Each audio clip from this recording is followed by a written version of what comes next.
The corridor lights flickered once, and every hair on my arm stood up before I even knew why. I stopped walking. My bag was still on my shoulder, my breakfast was still warm in a container in my hand, and none of that mattered anymore because something in the air had changed. I could not have explained it to anyone at Meridian Academy. They would have laughed. Humans were not supposed to notice things like this. We were the slow species, the fragile species, the ones who needed extra time to cross a street safely back on our homeworld, according to every file the Concord had ever written about us. But I noticed. I always noticed. 3 figures stood at the far end of the corridor, near the maintenance hatch that led down to the lower ring. They were Kesh, tall and gray-skinned, with narrow shoulders and long fingers built for fine machine work rather than open combat. They were not supposed to be near the student dormitories at this hour. I kept my pace even, my eyes forward, and let my senses do the rest of the work. One of them was watching me, not glancing, watching. I turned down a side corridor that added 4 extra minutes to my walk, and I did not look back to see if they followed. Looking back was how you told a predator that you had noticed it. I had learned that lesson a long time before I ever set foot on a starship. By the time I reached the dining hall, my heart rate was steady again, and nobody around me had any idea that anything had happened at all. That was fine. I preferred it that way. My name is Daniel Foss, and 6 months ago, I was chosen from a small pool of human applicants to attend Meridian Academy, a school built by the Concord to train the next generation of leaders, engineers and diplomats from every member species. Earth had only recently joined the wider community of worlds, and we were still very much the new kids in a very old classroom. Most of my classmates came from species that had been flying between stars since before humans had learned to write. They were kind to me, mostly, curious, mostly, but underneath the kindness there was always a quiet, polite kind of pity. I saw it in the way Instructor Sale Wren, my advisor, had gently steered me away from the advanced survival simulations during my first week. "You may find the pressure difficult," she had said, her long violet eyes soft with concern. "Human physiology is rated quite low on the resilience index. There is no shame in choosing a gentler course." I had smiled and said thank you, and signed up for the gentler course, because arguing would have made things worse, and because some part of me liked being underestimated. It meant nobody watched me too closely.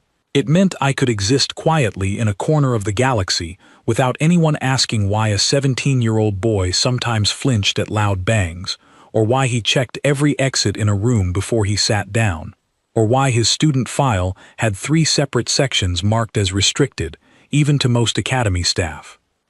My friend Priya Nair used to tease me about it during our first month. "You walk like someone is always about to jump out at you," she said one evening, balancing a tray of unfamiliar purple food between us in the dining hall. "It is honestly a little strange, Daniel." "Old habit," I told her, which was true, and also nowhere near the whole truth. Priya was from Earth too, from a coastal city in India, and she had grown up with warm beaches and gentle winters, and a family that worried about nothing more dangerous than exam results. She did not understand why I counted footsteps behind me in empty hallways. I did not explain it to her. I did not explain it to anyone. Where I grew up, in a small settlement deep in the Alaskan interior, survival was not a school subject. It was simply how every single day worked. My family ran a remote outpost that supplied fuel and shelter to researchers and travelers moving through hundreds of miles of frozen wilderness. Winters there did not forgive mistakes. Neither did the animals that shared that land with us, some of which could end a careless afternoon in under 10 seconds. By the time I was 7, I could start a fire in a snowstorm with numb fingers.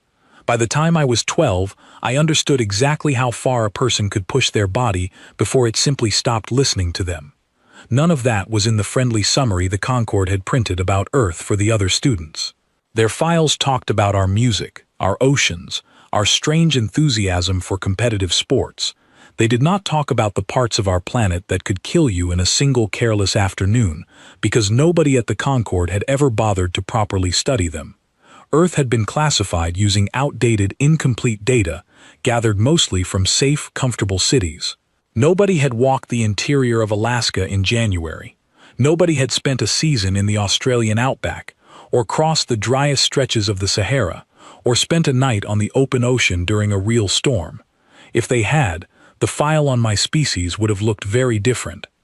So the Concord believed humans were soft, slow, simple to frighten, simple to overpower, simple to use, and on a station full of species who had never known real scarcity, real cold, or real danger in their entire lives, that belief had quietly settled into something dangerous. Because somewhere on this station, someone had decided that a soft, simple, frightened human student would make an excellent target. I did not know that yet, not with any certainty. I only knew that 3 Kesh had been watching me near the maintenance hatch, and that the feeling in my chest had not fully gone away even after I sat down to eat. Priya slid into the seat across from me, her tray rattling slightly. Beside her sat Oliver Grant, another human student, tall and easygoing, the kind of person who made friends in every language on the station within his first week. He had grown up in London, in a life about as far from mine as it was possible to get while still sharing a planet. "You look like someone stepped on your future," Oliver said, dropping into his chair. "Just tired," I said. He accepted that answer, because most people did. It was the easiest lie I owned, worn smooth from years of use. Around us, the dining hall buzzed with the usual mix of species and languages, translated in real time by the small devices clipped to every ear. A pair of Threll students argued cheerfully about a mathematics assignment 3 tables over. A group of younger Varath cadets practiced formal greetings on each other, giggling every time they got the hand gestures wrong. It was, on the surface, an ordinary evening at an ordinary school, but I kept catching movement at the edges of the room. A Kesh instructor who was not usually stationed near the dining hall stood near the far doorway, apparently reading something on a data slate, though his eyes lifted toward our table more than once. I noted it the way I noted everything unusual, filed it away, and kept talking with Priya and Oliver as though nothing at all was wrong. That night, back in my small dormitory room, I ran my hand along the underside of the desk where I had, against every academy rule, installed a simple motion sensor salvaged from a broken drone kit during my first week. It was not sophisticated. It would not stop anyone. It would only give me a few extra seconds of warning, and a few extra seconds back home had once been the difference between a bad afternoon and a funeral. I did not tell anyone about the sensor. I did not tell anyone about the flinch, or the counted footsteps, or the 3 restricted sections of my file. Some things, I had learned, you kept to yourself until the moment you absolutely could not. 2 days later, that moment arrived.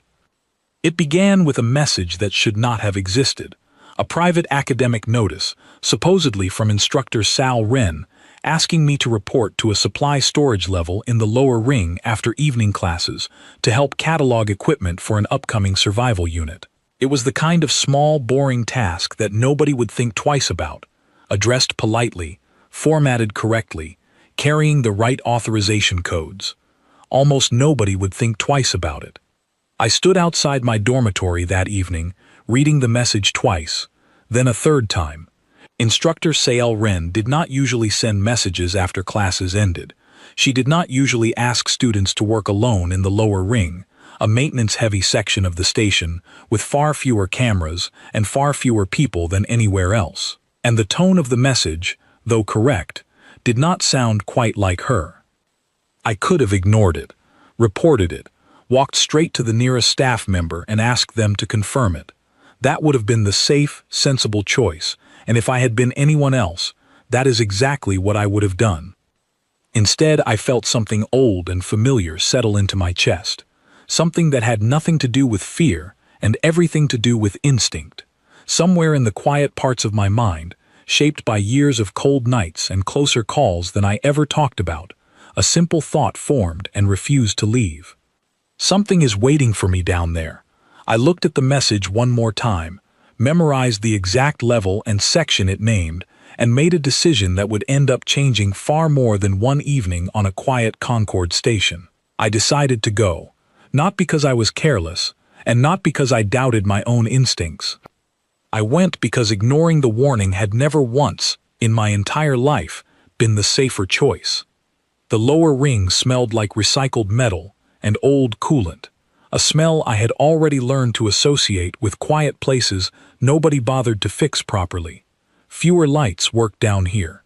Fewer cameras, too, if the maintenance logs I had quietly studied during my first month were accurate. I walked with my bag over one shoulder, my steps even and unhurried, while every part of my attention stayed locked on the shadows ahead. Storage Section 4 sat at the end of a long corridor, lined with sealed cargo doors. The message had named this exact location, and as I approached, I noticed the overhead light nearest the entrance had been deliberately dimmed, rather than simply broken. A broken light flickers or dies completely. A dimmed light is adjusted by someone who wants just enough darkness to work in and just enough light to still see clearly. That was not an accident. That was preparation. I stopped 10 paces from the door. "Instructor Wren," I called out, keeping my voice calm and pleasant, the voice of a student who suspected nothing at all. "I got your message about the equipment." Silence answered me, followed by the soft scrape of a boot against metal flooring somewhere beyond the door. Whoever was inside had not expected me to speak first. Good. Confusion, even a small amount, was worth more than most people realized. The door slid open, and Instructor Sale Wren stepped through it. Except it was not her. The height was close, the posture almost right, but the eyes were wrong.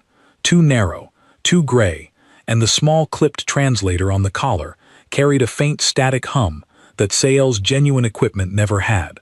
A very good disguise. Not quite good enough for someone who had spent years learning to read the smallest details of a person's movement, because in Alaska, the smallest details were often the only warning you got before something much larger arrived. "I am sorry," the false instructor said, her tone smooth and rehearsed. "There has been a slight change of plan." 2 more figures stepped out from the storage room behind her, both Kesh, both wearing the plain gray coveralls of station maintenance workers, though their movements were far too controlled and far too coordinated to belong to ordinary technicians. One of them carried a restraint device, small, silver, clearly meant for a single struggling human, and nothing larger. They had planned for exactly one kind of resistance: panic, flailing arms, wasted energy, a frightened teenager who had never faced real danger in his short, comfortable, Concord-approved life. They had not planned for me. "You have the wrong student," I said, taking one calm step backward, my eyes flicking briefly to the corridor behind me, mapping distances the way I had been taught to map distances my entire life. Exits, angles, anything heavy enough to matter, anything narrow enough to slow 3 pursuers down to 1 at a time. "Do not make this difficult," the false instructor said, her patience clearly wearing thin. "You will not be harmed if you cooperate." That particular lie had been told to frighten people since long before humans had ever built a starship, and I recognized it instantly for exactly what it was. I did not answer her. Answering would have cost me a second I needed for something else entirely. I moved, not toward them, and not away in a straight line either, because a straight line simply gives your pursuer an easy prediction to follow. I dropped my bag, letting the weight and sudden movement pull 2 of their eyes toward it for the half-second I required, then pivoted sideways into the narrow maintenance alcove built into the corridor wall, a space barely large enough for a single technician to crouch inside while repairing wiring conduits. It was barely large enough for me either, but barely was enough. The restraint carrier lunged first, exactly as I had expected. His longer reach meant to close the gap before I could react. Kesh were fast in open space, built for quick, precise movements across flat, predictable ground. They were not built for tight, awkward spaces filled with cables, exposed panels, and low overhead pipes, because nothing in their comfortable, technologically advanced lives had ever required them to fight in a space like that. I had spent an entire childhood learning to move through exactly that kind of chaos, crawling beneath collapsed shelter frames during storm drills, squeezing through gaps in ice caves my father insisted every child in our outpost learn to navigate before the age of 10. My body understood tight spaces the way theirs understood open corridors. I ducked low as his restraint device swept past where my head had been a heartbeat earlier, caught the edge of a loose maintenance panel with my shoulder, and used the sudden change in his own momentum against him, guiding rather than striking, letting his own forward motion carry him straight into the narrow alcove wall. The impact was not violent. It did not need to be. It simply needed to remove him from the fight for the handful of seconds I required next. The second Kesh hesitated, just slightly, just long enough for me to notice that hesitation and use it. "Humans do not move like that," he said, more to himself than to me, his translator carrying a faint edge of genuine confusion. "No," I agreed quietly, slipping past him toward the open corridor beyond. "We don't." I did not stay to explain myself further. I ran, not in blind panic, but with the same steady, controlled pace I had once used to cross half a mile of unstable river ice without breaking through, my breathing even, my steps deliberate, my mind already 3 moves ahead of the 2 Kesh, now scrambling to follow me. I did not head toward the main dormitory corridors. That would have led them straight to Priya, to Oliver, to dozens of other students who had absolutely no idea what kind of danger had just woken up somewhere beneath their comfortable, well-lit school. Instead, I turned toward the older maintenance shafts near the outer hull, sections I had quietly explored during my first restless weeks on the station, back when sleep had refused to come easily in a place so far from anything resembling home. Behind me, I heard the false instructor's voice sharpen into something far less patient. "Do not lose him," she snapped. "He is a student. He is nothing. Nothing." I almost laughed, though I did not waste the breath. Nothing was exactly what they believed every human to be, and nothing was precisely the reason their entire plan was about to fall apart around them. I reached a narrow access ladder built into the hull wall, one I already knew led up into a rarely used observation platform overlooking the lower cargo bays. I climbed quickly, my hands finding the rungs without needing to look, muscle memory built from countless childhood mornings spent scaling ice ridges and supply towers back home. Behind me, the 2 remaining Kesh reached the base of the ladder only seconds later, their longer limbs briefly giving them an advantage in the climb. Briefly. At the top, I did not run further. I stopped, turned, and waited, because there is a particular kind of danger in running forever from something that is faster than you in open ground, and I had learned long ago that the smartest move a smaller, slower creature can make is choosing exactly where the fight happens instead of letting a larger predator choose for you. The platform above the cargo bay was narrow, edged by a low safety rail, with barely enough room for 2 people to stand comfortably side by side. Perfect. It meant they could not use their numbers against me here. It meant whoever came through first would have to face me completely alone. The first Kesh climbed through the access hatch, restraint device raised, his confidence clearly rattled, but not yet broken. "You cannot keep running forever," he said. "I'm not running anymore," I told him, and meant it completely. What happened next lasted less than 30 seconds, though it would feel, to everyone who eventually heard the story, like something far longer and far more significant. I did not strike him with force meant to injure.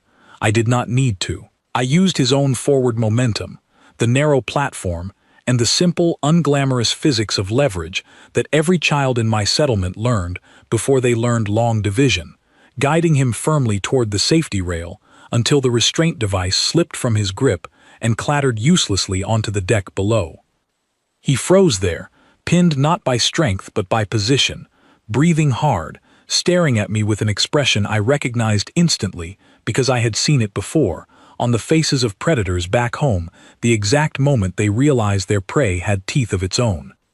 "You're supposed to be weak," he said quietly. I picked up the fallen restraint device from where it had settled near my feet, turning it over once in my hands before setting it carefully out of his reach. "Somebody wrote that in a file a long time ago," I said, without ever actually checking, "and you believed it." Behind him, the second Kesh reached the top of the ladder, took one look at the scene in front of him, and made the only sensible decision available.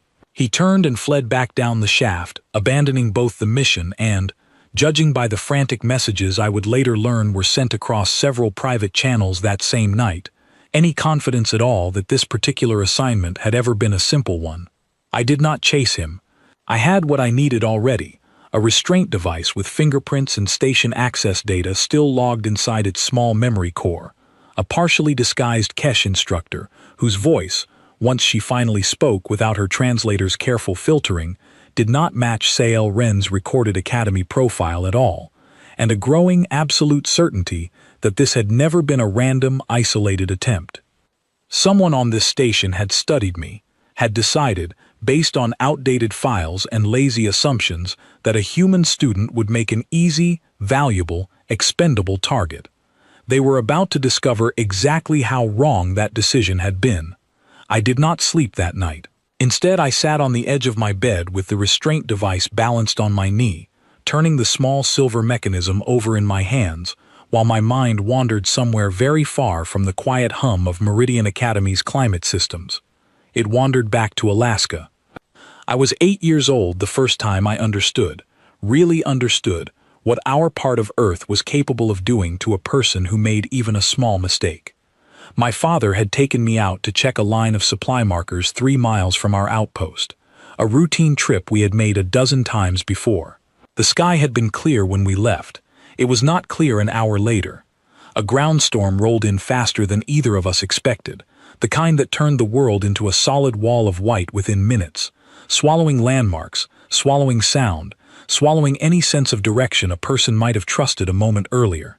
My father grabbed my hand and pulled me down into a shallow drift beside a fallen log, using his own body to shield me from wind that could, we later learned, strip exposed skin in under 3 minutes. We stayed there for 4 hours. I remember the cold reaching a point where it stopped feeling like cold at all, and simply felt like nothing, a strange, distant numbness that some deep, ancient part of my brain understood was far more dangerous than pain could ever be. I remember my father talking to me the entire time, not about the storm, not about fear, but about ordinary things, our dog back home, a book I had been reading, anything to keep my mind occupied and my body moving in small, deliberate ways he quietly guided without ever making it feel like an instruction. We survived. Plenty of people in that region over the years did not. That was simply Tuesday, back home. That was an ordinary, unremarkable danger, the kind nobody in our settlement considered worth mentioning outside of dinner conversation.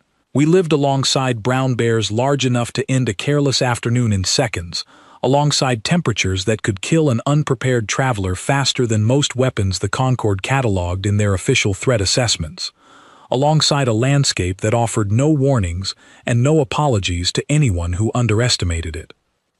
None of that made it into the official Concord Planetary Survey. I discovered that particular detail during my second week at the Academy, curious and more than a little bored during a free study period, when I quietly accessed the public archive entry for Earth. The report had been compiled decades earlier, based almost entirely on observations gathered from a handful of coastal cities during unusually mild seasons. It described pleasant temperatures, abundant food sources, minimal predator activity, and a species notably lacking in what the report called environmental hardening. Environmental hardening, as though 4 hours buried in a snowdrift beside your father, listening to him calmly describe a dog you both missed while your fingers slowly stopped feeling like your own, was simply a data point someone had forgotten to collect. Earth, according to every official Concord record, sat near the very bottom of the Galactic Threat Index. A gentle world, a soft world, a world whose people, the report concluded, would likely require significant support and protection when integrating into wider galactic society. I had laughed out loud reading that line, alone in the Academy library, loud enough that a nearby Threll student had glanced over in surprise. The truth, buried somewhere in older, far less popular scientific archives that almost nobody outside a small circle of specialized researchers ever bothered to read, told a very different story. There existed, across the galaxy, a rare and unofficial classification that most casual observers never encountered, reserved for worlds whose environments were so consistently hostile, so relentlessly unforgiving, that their native populations developed extraordinary resilience simply by surviving long enough to reproduce. Deathworlds. The classification had nothing to do with malice or aggression. It described environment, not temperament. A deathworld was simply a planet where nature itself acted as the harshest, most consistent enemy a species could ever face, generation after generation, with no mercy offered and none expected in return. Predators too fast, too strong, or too numerous to ignore. Diseases that evolved as quickly as any cure could be developed. Weather patterns capable of erasing entire settlements within hours. Environments that demanded constant vigilance, constant adaptation, and left absolutely no room for the kind of comfortable, protected childhoods that most Concord species simply took for granted. Earth, I now understood with complete certainty, was exactly that kind of world. Somewhere between towering mountain ranges and freezing polar wastes, between venomous creatures small enough to hide in a shoe and predators large enough to break bone with a single motion, between hurricanes and earthquakes and diseases that had shaped human evolution for hundreds of thousands of years, our species had simply learned to survive things that would have ended most gentler civilizations within a single generation. We did not think of ourselves as remarkable for it.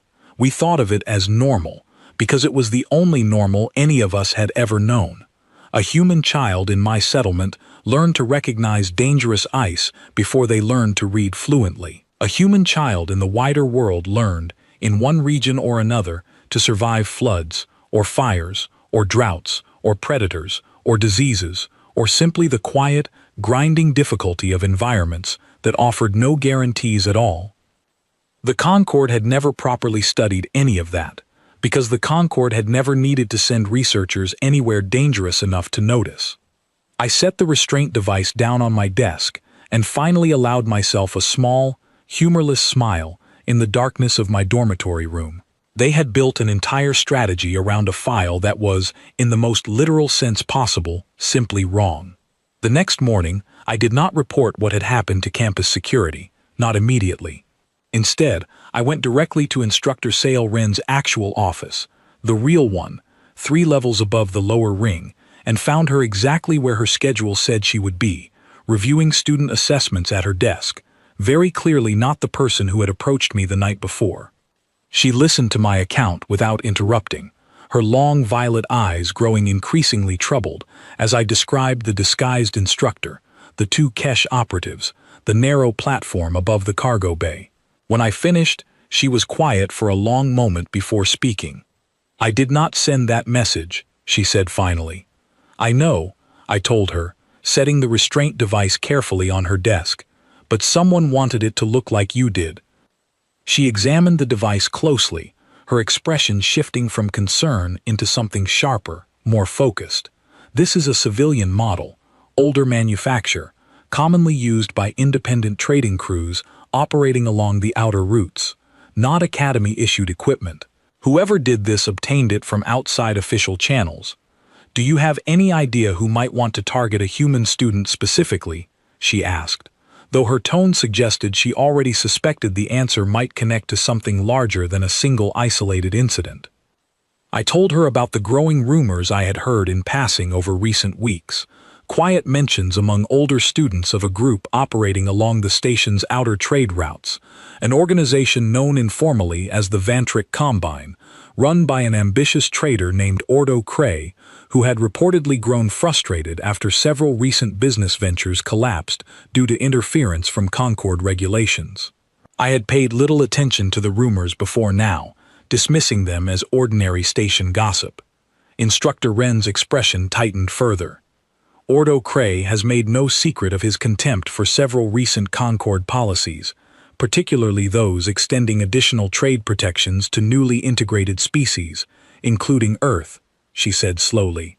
"There has been talk, mostly unconfirmed, that he has taken personal offense at humanity's rapid inclusion in protected trade agreements, viewing it as evidence that the Concord standards have grown too generous, too easily satisfied.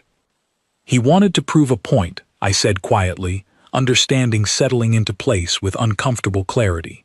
He wanted to show everyone that humans were exactly as weak as the official files claimed. Take a student, humiliate the species publicly, maybe use it to argue humanity doesn't deserve the protections it's been given. It fits his documented pattern of behavior, Instructor Wren admitted. Though I confess, Daniel, I do not fully understand why he selected you specifically, when any human student on this station would have served his purposes equally well. I thought about the restricted sections of my student file, the ones even most Academy staff could not access without special authorization, and wondered, not for the first time, exactly how much information about my background had somehow, despite every precaution my family had insisted upon before I left Earth, found its way into the wrong hands. I don't think he picked me by accident, I said. I think he picked me because someone told him I would be easy. Instructor Wren's eyes narrowed slightly, a gesture I had come to recognize as her version of genuine alarm. That suggests information was leaked from within the Academy itself, she said.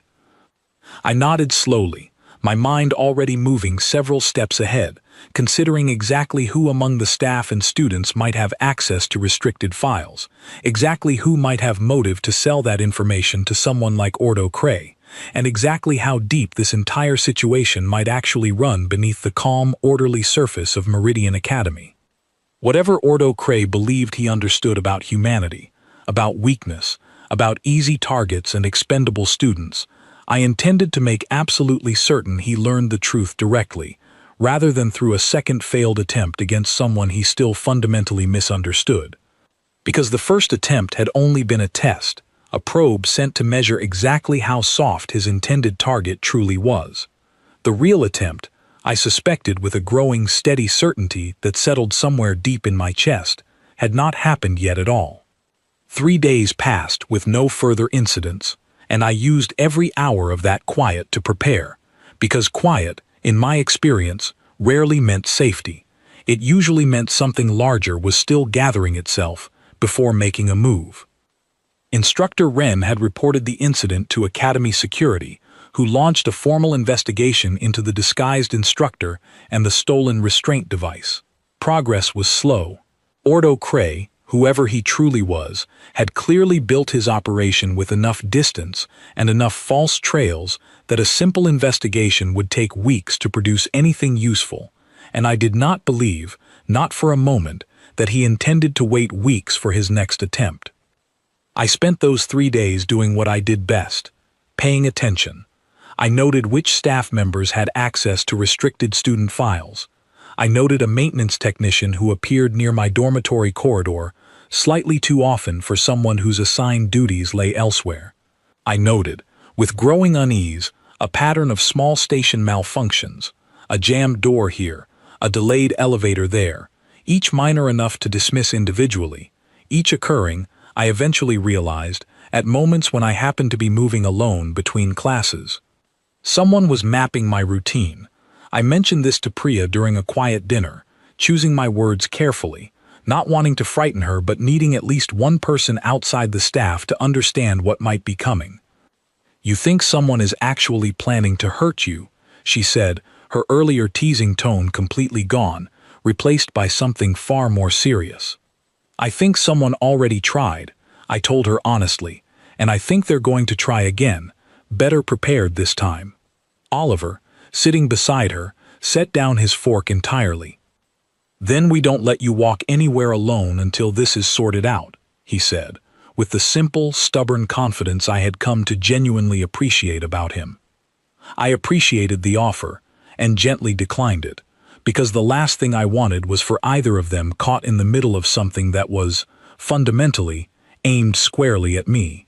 The real attempt came on the 4th evening, during the Academy's scheduled system-wide power conservation period, 90 minutes each night, when non-essential systems across the station reduced output, dimming corridors, slowing elevators, and creating exactly the kind of shadowed, quiet environment that someone planning an abduction would consider ideal. I had expected it. I had not expected quite how coordinated it would be. They struck as I crossed the central connector bridge, linking the dormitory ring to the academic wing, a long, exposed walkway with transparent panels overlooking the vast dark curve of the station's outer hull. 4 figures emerged from side access points simultaneously, 2 ahead of me, 2 behind, cutting off both directions of retreat before I had fully registered what was happening. Ordo Cray himself stood among them this time, unmistakable even without introduction, tall for a Kesh, his posture carrying the particular confidence of someone who had never personally experienced failure and therefore could not quite imagine it happening to him now. "You have caused my associates considerable embarrassment," he said, his translator carrying a smooth, unhurried tone that suggested he considered this evening's outcome already decided. "I intend to correct that." I glanced briefly toward the transparent panels lining the bridge, then toward the 4 positions his people had taken, calculating angles, distances, and the particular limitations of a space with no maintenance alcoves, no narrow shafts, none of the tight, awkward terrain that had worked so well in my favor once already. This was open ground, his ground, chosen deliberately. "You should have read Earth's file more carefully," I said, keeping my voice steady, buying seconds while my mind worked through every possibility available to me. "I have read it extensively," Ordo Cray replied, something almost amused entering his tone. "A soft world, a gentle world, a species barely capable of surviving its own comfortable cities without significant support. You will find no advantage waiting for you here, Daniel Foss." "You read the summary," I said, "not the planet." He did not understand what I meant, and I did not waste further breath explaining it, because his 4 operatives were already moving, closing the distance from both directions at once, clearly intending to overwhelm me through simple numbers before I could attempt whatever narrow escape had worked in the lower ring. I did the only thing available to me on open, exposed ground surrounded on both sides. I went up. The bridge's overhead support struts ran the length of the walkway, thick structural beams meant to reinforce the transparent panels against the pressure differences of open space, positioned just high enough that most species considered them completely irrelevant to anything except station engineers performing routine maintenance. Most species had never spent childhood summers climbing supply towers or scaling loose rock faces during search training exercises, or learning that the vertical space above a person's head was very often the one direction an opponent completely forgot to defend. I jumped, caught the lowest strut, and pulled myself up and along it in 3 quick, practiced movements, putting several meters of empty air between myself and the 4 operatives now staring upward in open confusion. Ordo Cray's calm expression finally cracked, just slightly, just enough for me to notice. "That is not possible," one of his operatives said. "It is exactly the kind of thing my species does before breakfast," I called down, moving hand over hand along the strut toward the academic wing entrance, putting distance and confusion to work in my favor at the same time. They recovered quickly, I would give them that much credit. 2 operatives sprinted along the bridge floor to cut off my landing point ahead, while the remaining 2 attempted, with far less success, to follow my path along the overhead structure. Kesh bodies, built for efficient movement across flat, stable ground, were simply not designed for the kind of unstable, unpredictable climbing my entire body had been trained for since before I could properly spell my own name. One of them lost his grip entirely within the first few meters, dropping the short distance back to the bridge floor with an undignified stumble. The second managed slightly better, but far too slowly to close the gap I had already opened between us. I reached the end of the strut directly above the academic wing entrance and dropped down into the path of the 2 operatives waiting there, landing in a low crouch that absorbed the impact through bent knees, exactly the way years of jumping down from ice ridges and supply platforms had taught my body to do automatically, without conscious thought. They lunged immediately, and this time, on solid ground, in a slightly wider space than the narrow platform above the cargo bay. I did not simply evade. I could not keep running forever, not with Ordo Cray and his remaining operatives still closing from behind, and some fights, I had learned long ago, needed to end quickly and decisively rather than dragging on until exhaustion made the outcome uncertain. I used the environment again, guiding the first operative's own momentum into a support pillar with the same calm, practiced leverage I had used before, removing him from the confrontation without unnecessary force, simply redirecting energy that was already moving toward me into a direction that no longer involved me at all. The second hesitated, clearly unnerved by watching his companion fold so easily, and that hesitation cost him the only advantage he had left. By the time Ordo Cray himself reached the academic wing entrance, breathing harder than his earlier confidence would have predicted, 3 of his 4 operatives were no longer capable of continuing the pursuit, and the 4th had wisely chosen to hang back entirely. "You should not have been capable of any of that," he said, and for the first time since the confrontation began, his voice carried something other than calm confidence. "Every world teaches its people something," I said, standing my ground rather than retreating further, because retreating now would only invite him to keep chasing. "Yours apparently taught you that files written by comfortable people about worlds they never actually visited are always accurate." "What did yours teach you?" he asked, and I got the impression, strangely, that he genuinely wanted to know, even now, even with his plan collapsing around him, that nothing is ever as soft as it looks from a safe distance, I told him. Especially not something that survived long enough to leave its own planet. Station security arrived moments later, alerted by an automatic alarm triggered by the earlier structural strain sensors along the overhead struts, sensors I had, admittedly, not considered when I made my initial climb. Ordo Cray did not resist when they took him into custody, his expression somewhere between disbelief and the slow, uncomfortable process of a man realizing his entire understanding of an entire species had been built on a foundation that had never actually existed. Instructor Sail Wren arrived shortly after, her violet eyes moving across the scene, the fallen operatives, the composed human student who did not appear to have a single visible injury, and Ordo Cray himself, seated now against the corridor wall under security's watch, still staring at me as though trying to reconcile what he had just witnessed with everything he had believed only 20 minutes earlier. "Daniel," she said quietly, "are you injured?"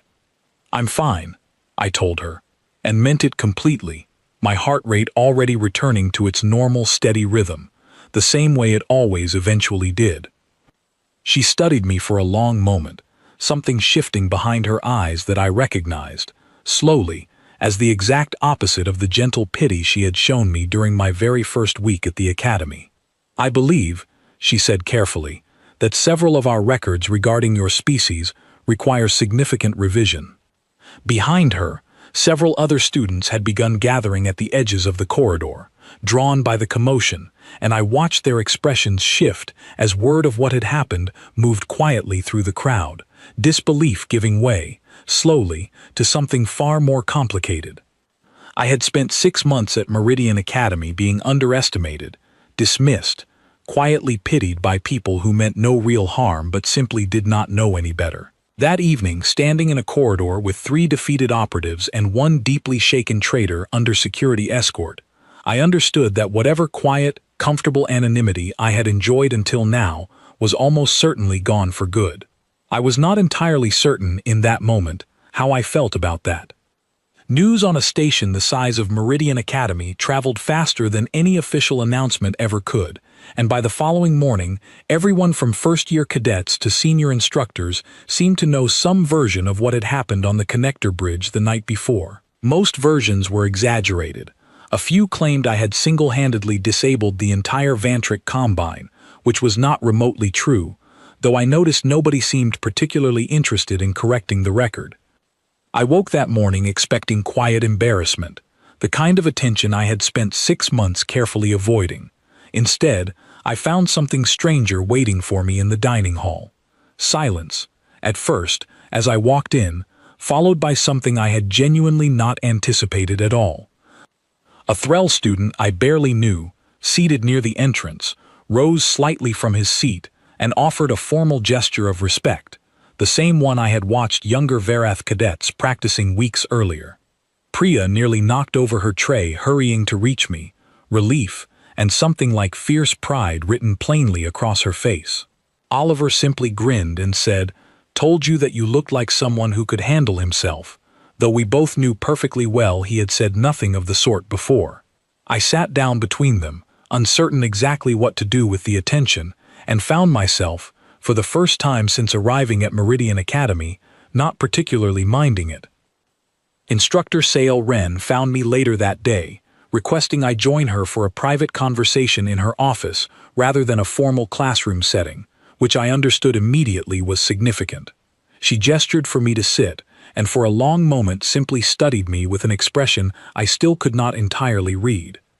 "The Concord Oversight Council has requested a formal review of the incident," she said finally. "Ordo Cray and his remaining associates will face proceedings under Concord law regarding the attempted abduction of a protected student. That much, I suspect, does not surprise you." I nodded, waiting for whatever came next, sensing correctly that the abduction attempt itself was not actually the primary subject she wished to discuss. "What has generated considerably more interest," she continued, "is the manner in which you resisted it. Security footage from the connector bridge has already been reviewed by several senior staff members, and I confess, Daniel, none of us anticipated capabilities of that particular kind from a human student, or frankly, from any human at all, based on the information available to us." "That's because the information available to you was wrong," I said simply. She did not argue the point. Instead, she reached toward her desk terminal and brought up a document I recognized immediately, the same outdated planetary survey I had discovered weeks earlier during a quiet study period, the one that described Earth as a gentle world requiring significant support and protection. "I have spent the better part of today reviewing older, less frequently accessed research regarding your homeworld," she said. "Records that were, apparently, filed separately from the primary survey decades ago and largely forgotten since. Records describing environmental conditions considerably more severe than anything reflected in our current classification." "Deathworld conditions," I said quietly. Her violet eyes settled on me directly. "You are familiar with that particular classification." "I am now," I admitted. "I looked it up after the first attempt on the lower ring. It fits. It fits almost too well." She was quiet for a long moment, considering something carefully before speaking again. "If Earth's classification requires revision, and I believe, based on what I have now reviewed, that it very likely does, the implications extend considerably beyond a single student, or a single failed abduction attempt. Every existing trade agreement, every protective status extended to humanity under the assumption of vulnerability, every diplomatic arrangement built upon the premise that your species requires careful, gentle handling, all of it would need to be reconsidered." I thought about that for a moment, about what it might mean for humanity's place among species who had spent decades treating us with a strange combination of curiosity and quiet condescension, and found, somewhat to my own surprise, that the idea did not frighten me at all. "Maybe it's overdue," I said. Instructor Wren's expression shifted into something I had genuinely never seen from her before. Not pity, not concern, but a kind of careful, dawning respect that settled comfortably into place, as though it had simply been waiting for the right evidence to arrive. The formal proceedings against Ordo Cray took place over the following 2 weeks, drawing far more attention across the wider station than I had ever expected a single failed abduction attempt to generate. Word of the incident had apparently spread well beyond Meridian Academy, reaching trade circuits and diplomatic channels across several neighboring systems, each retelling adding its own particular embellishment, though the essential truth, remarkably, remained largely intact throughout. Ordo Cray, facing the full weight of Concord law regarding his actions, offered little defense during the proceedings, beyond a statement that struck me, oddly, as almost honest in its simplicity. "I based my judgment on the information available to me," he said, his earlier confidence entirely gone, replaced by something closer to genuine bewilderment. "That information was incomplete.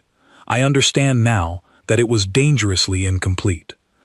The Combine's remaining operations across the station were dismantled within days, several other members quietly implicating each other in the process, apparently eager to distance themselves from an operation that had, in the span of a single failed evening, become something of a cautionary tale rather than the quiet, efficient enterprise Ordo Cray had originally intended.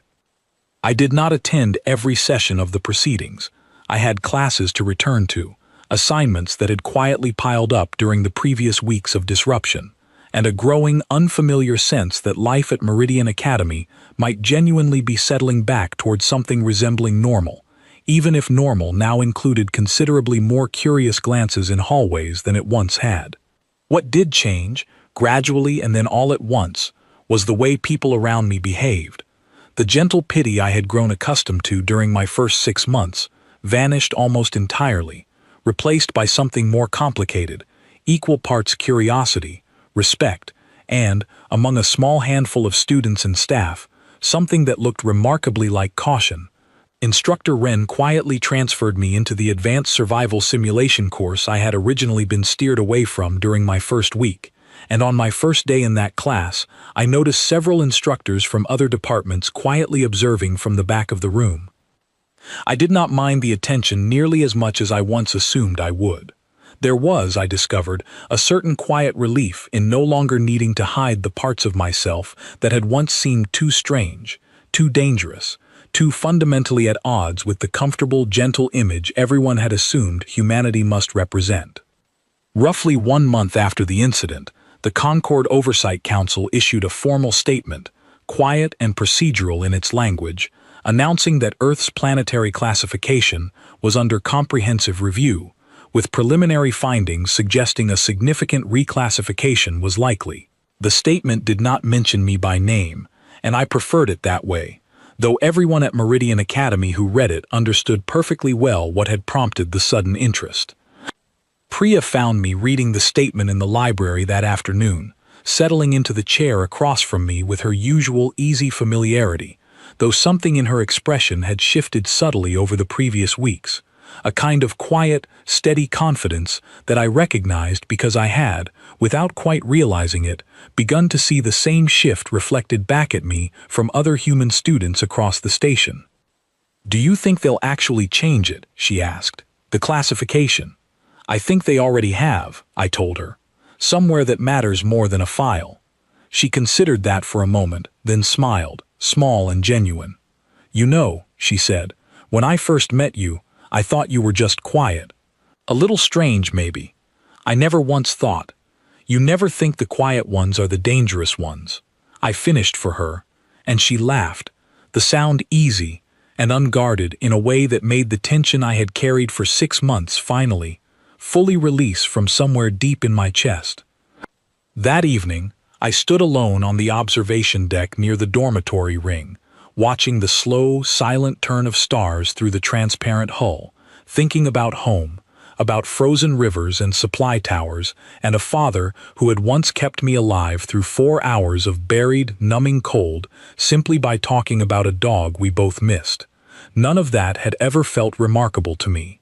It had simply felt like Tuesday. I thought, too, about Ordo Cray's expression in that corridor, the exact moment his entire understanding of an entire species had quietly, permanently shattered, and about how many other files across the galaxy, written by comfortable people who had never once left their comfortable cities, might be equally, dangerously wrong. Earth was not the only Deathworld tucked somewhere in the galaxy's careless, outdated records, I suspected. It was simply, perhaps, the first one anyone out here had bothered to properly test. Somewhere out among the stars, I imagined, other humans were living out their own quiet, unremarkable lives, carrying their own scars, their own instincts, their own hard-earned understanding of exactly how far a comfortable, careless assumption could travel before it finally, inevitably, met something it had never actually prepared for. I did not know what would come next, not for Earth's classification, not for humanity's place among the wider community of species slowly learning to see us clearly for the first time, and not, honestly, for myself. But I was no longer afraid of being noticed. Some things, I had finally learned, were worth letting people see.